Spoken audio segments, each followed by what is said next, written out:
Hola a todos, buenos días, buenas tardes de Madrid. Mi nombre es Roberto Rojas, analista de PUPrime. Bienvenidos un día más a este webinar de apertura del mercado americano. Hoy, viernes 17 de julio, tenemos una sesión bastante interesante, de una semana que ha evolucionado principalmente pues, de la mano de la escalada de violencia en Oriente Medio, de la escalada militar, ya que el conflicto entre Estados Unidos e Irán escala por sexto día consecutivo. El estrecho de Hormuz se consolida como el principal frente estratégico y los mercados no huyen de riesgo, sino que comienzan a redistribuir el capital, ¿vale? Eh, la gran idea de la jornada, ¿vale? Es de que no estamos asistiendo a una huida generalizada del riesgo, sino que estamos viendo cómo el mercado empieza a redistribuir el capital entre sectores y activos a medida que aumenta la incertidumbre geopolítica, ¿vale? La escalada continúa, hay más activos afectados, ¿vale? La incertidumbre se extiende a tecnología y criptomonedas más allá del mercado energético. Y la rotación defensiva, pues los inversores están reajustando progresivamente sus carteras hacia posiciones más defensivas. El control de Hormuz sigue siendo el centro geopolítico, sigue siendo principalmente el centro de conflicto, aunque como vamos a ver, el petróleo todavía ha reaccionado al alza, pero no tan fuerte como se podría esperar, ¿vale? La situación actual es de que Estados Unidos lleva 6 días, 6 jornadas consecutivas de bombardeos sobre infraestructuras militares iraníes, concentradas en el sur del país y en instalaciones próximas al estrecho de Hormuz. Por su parte, Irán mantiene el estrecho cerrado como herramienta de presión militar y diplomática, mientras continúan las operaciones estadounidenses. Pero hay un matiz, comparado con la primera fase de la guerra, ¿vale? Más que un cierre absoluto, la situación refleja fuertes restricciones operativas. Entonces, el tráfico marítimo se reduce significativamente y muchas embarcaciones modifican rutas o retrasan operaciones, ¿vale? ¿Esto qué implica? Pues implica que mientras persista la incertidumbre sobre Hormuz, el mercado seguirá incorporando una elevada prima geopolítica al petróleo, aunque sin descontar aún una interrupción permanente del suministro. En energía, como comentábamos, energía y materias primas, ¿vale? Estamos viendo comportamientos bastante dispares. Ya ahora lo comento. El Brent está en torno a $85 por barril esta mañana, 79,80, bueno, 79,80 dólares de barril en West Texas, ¿vale? Esta mañana subían ligeramente, mientras que el oro, aunque subía un 0,21%, estábamos defendiendo el soporte de los 4.000.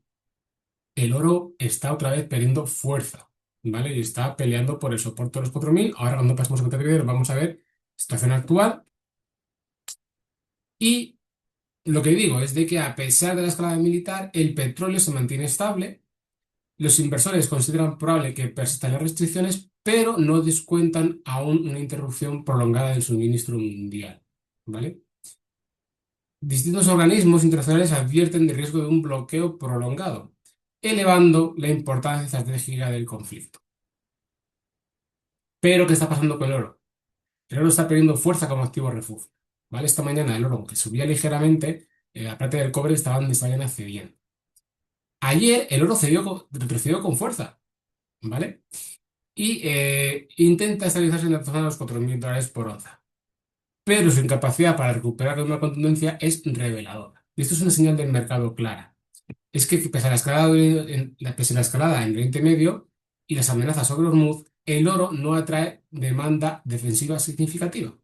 Y esto puede ser porque los inversores otorgan mayor peso a las expectativas sobre política monetaria y tipo de interés que al deterioro geopolítico. Y esto es porque realmente, como hemos hablado ya varias veces, el mercado lo que está aprendiendo es a convivir con esta situación. Lo mismo que pasó con la guerra de Ucrania, y por eso el petróleo tampoco está disparando tanto como tendría que dispararse, porque otra vez estamos teniendo enfrentamientos y problemas en el mundo, y el oro tampoco está subiendo tanto como debería de subir. De hecho, está cayendo. Eso es porque estamos ya normalizando esa prima de riesgo, esa prima de riesgo geopolítico que tenemos, ese problema. Y aprendemos a convivir con ello. Entonces, el mercado actualmente lo que hace es centrarse más en la política monetaria, porque realmente lo que hemos hablado las últimas semanas sobre la fortaleza del dólar, los malos datos de paro, inflación, etcétera, etcétera, que la inflación fue mejor de lo esperado en el mes de junio, veremos qué pasa con la de julio, porque otra vez tenemos subidas de petróleo, etcétera, pues realmente, y la nueva política, pues, o los discursos de Kevin Walsh como nuevo presidente de la Reserva Federal, en la cual dice que no va a tolerar la inflación, pues bueno, pues los tipos de interés es una política pues que interesa mucho las decisiones que se puedan ocurrir a los mercados en decisión en relación a los tipos de interés. Ayer jueves tuvimos cierre bajista en Wall Street, ¿vale? Y los futuros también venían bajistas. De hecho, lo que más perdían eran las tecnológicas. Nasdaq ayer cedía 1,7%, pero es que esta mañana el Nasdaq 100 cedía un 1,82%, ¿vale? Las dudas sobre grandes compañías de ella, resultados desiguales y la incertidumbre geopolítica provocan ventas en semiconductores y valores de crecimiento. No hay pánico, pero sí que se usa una rotación progresiva hacia posiciones defensivas. De hecho, lo hemos comentado muchas veces, estamos teniendo resultados empresariales en empresas tecnológicas muy buenos y el mercado aún así les está castigando. Porque ya no están valorando solamente los estados actuales, sino que están valorando muchísimo los estados futuros, están siendo cada vez más selectivos. Y si no confían en los estados futuros o que los estados futuros justifiquen las grandes cantidades de inversión de dinero que está realizando ahora mismo en inteligencia artificial, pues obviamente esto está penalizando a las empresas tecnológicas. ¿Vale? Asia y Europa, pues es una divergencia real. Asia tenía esta mañana fuertes caídas, sesión de la noche, a excepción del Kospi coreano, que hemos hablado muchas veces que es uno de los grandes protagonistas, el Kospi, porque en los últimos días está teniendo una noticia enorme, días de descensos de 6%, subida de 6%, 3, 4, 5, una montaña rusa completamente. Ayer era festivo, entonces el Kospi, pues bueno, no cotizó, no tenemos dato de hoy, pero sí que hemos visto como el Nikkei y el Hansen, los índices chinos, Hansen y el FTSE China 50, han caído con bastante fuerza, ¿vale? Reflejando así la alta sensibilidad al deterioro del sentimiento global y las ventas tecnológicas previas en Estados Unidos, continuando así un poco el descenso que venía de Estados Unidos y adelantando también el descenso de los futuros que venían este año. Por su parte, Europa tenía una mayor resistencia o resiliencia, vamos a dejarlo así. Subía ligeramente Londres y Madrid, descendía ligeramente Alemania y el CAC francés. ¿Vale? Los stocks cedían un poco más. Europa evita momentos desordenados a pesar de la elevada incertidumbre geopolítica. ¿Vale? Pero sí que es cierto que Europa está muy atento a todo lo que sucede en Oriente Medio porque dependemos mucho energéticamente de ellos. Si nos pasamos a las divisas de las criptomonedas, pues vemos que hay un menor apetito por el riesgo. Y eso es porque el Bitcoin vemos que esta mañana cedía un 2,05%, perdiendo otra vez los $63.000 por Bitcoin, cotizando en 62.810, ¿vale? El dólar se estabiliza, tampoco está subiendo con fuerza, pese a la incertidumbre. Se está estabilizando. Y eso lo hemos visto que el dólar de esta mañana, el índice descendía a un 0,06 y hemos visto como el euro dólar subía y el dólar yen bajaba. Es decir, tanto el euro como el yen se revalorizaban frente al dólar. Y esto puede ser debido a que hay unas menores expectativas de subida de tipo de interés por parte de la Reserva Federal y sobre todo porque estamos normalizando la situación, la tensión en Oriente Medio. Las criptomonedas se siguen comportando como un activo de riesgo y bueno, pues es cierto que se está usando la divisa, el dólar, el fiat, pero las criptos se siguen comportando como activo de riesgo. Y es que al final, queramos o no, hay una situación complicada y bueno, pues hay una incertidumbre creciente. Y Bitcoin también pues, está bastante condicionado por la renta variable y el sentimiento general. ¿Vale? Bitcoin, aparte de JP Morgan, mantiene señales constructivas para el medio plazo. Bueno, veremos cómo sucede. Lo hemos comentado el otro día en el informe de mercado, ahora pasé con el Meteor, de que aunque ha intentado romper varias veces los 60.000, lo ha mantenido bastante bien. Entonces podríamos empezar a pensar que si una vez que el mercado empieza a estabilizarse y ya a aceptar, a lo mejor que la situación en Irán se puede prolongar más tiempo del debido, etcétera, etcétera, pues bueno, pues podría ser que los 60.000 pudiese ser un buen suelo para esto. ¿Vale? Em, la conclusión es de que tenemos una redistribución, pero no una huida. ¿Vale? La guerra ya no solo condiciona el mercado energético y empieza a influir de forma visible en la asignación global de capital entre sectores y clases de activos. Petróleo conserva elevada prima geopolítica sin descontar la interrupción prolongada de suministro. Por eso está el precio contenido, por así decirlo. El oro, comportamiento contenido, como digo, la política monetaria pesa más que la geopolítica. La tecnología, pues es el principal foco de ventas, es el sector que más está viendo perjudicado, aparte de la burbuja, todo en torno a la IA, pues obviamente la incertidumbre pues le afecta. Y el dólar, pues está estabilizado, reflejando que los fundamentales económicos aún no se han deteriorado del todo. Y las claves para las próximas sesiones, pues bueno, será como muy venimos hablando todos estos días, pues el conflicto entre Estados Unidos e Irán, pues ver un poco la evolución de lo que los ataques y lo que sucedió con Hormuz, la prima geopolítica del petróleo, ver si realmente el petróleo se consigue mantener estable, la temporada de resultados, muy importante, y sobre todo especialmente en tecnología y semiconductores, donde la presión vendedora es más intensa. Sobre todo habrá que estudiar bien, seguir la rotación sectorial, reacción de la renta variable global ante el aumento de la incertidumbre y el giro hacia sectores defensivos, y activos de riesgo digitales, evolución del sentimiento inversor y de Bitcoin y del resto del mercado cripto. ¿Vale? Vamos a pasar a MetaTrader, vamos a analizar los principales instrumentos y vamos a empezar con el oro, que ahora mismo otra vez cotizamos por debajo de los $4.000 por onza, perdiendo el soporte. Y lo hemos hablado durante las últimas sesiones, los últimos informes de mercado. Cada vez el precio se estrechaba más entre el soporte de los $4.000 y la media móvil de 18 periodos en blanco, que actúa como principal resistencia, la cual vemos que desde que marcamos los mínimos aquí en 4.000 hemos rebotado siempre en el soporte, los 4.000 aquí, siempre que hemos subido hemos sido rechazados por la media de 18, siempre. Aquí otra vez, soporte, varios días peleando, subimos y sucesivamente nos hemos ido apoyando a la baja, a ser rechazados a la baja. Y ahora estamos rompiendo la baja. Si la media móvil llegase a cruzar a la baja en nivel de los 4.000 sería muy importante, porque realmente estaríamos confirmando la pérdida de los 4.000. Vemos que poco a poco los vendedores están perdiendo el control del mercado, también es importante porque, bueno, no es que esté perdiendo el control, se está acercando un poco a nivel de cero y eso es porque estamos aquí en el MACD, está indicando que estamos en un soporte importante, ¿vale? Pero si esto empieza a caer, probablemente el MACD empiece a trazar hacia abajo, los vendedores van a tomar el control y el oscilador estocástico nos muestra fortaleza bajista vendedora, ¿vale? Como he dicho, tenemos muchas resistencias, he dicho, tenemos muchas resistencias, medias móviles, líneas horizontales de tendencia bajista, pero lo que tenemos solamente es un soporte, que son los 4.000. Y ese soporte lo estamos rompiendo otra vez. Cerrar la semana por debajo de los 4.000 podría traer mucho volatilidad la semana que viene, ¿vale? Entonces hay que estar muy atentos a lo que suceda con el oro. Muy importante.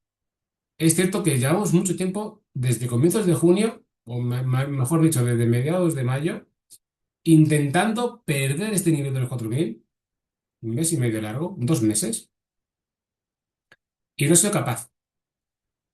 Pero el problema es de que cada vez más se está estrechando y al final va a tener que romper o al alza o a la baja, pero hacia donde rompa probablemente tengamos un movimiento bastante interesante, ¿vale?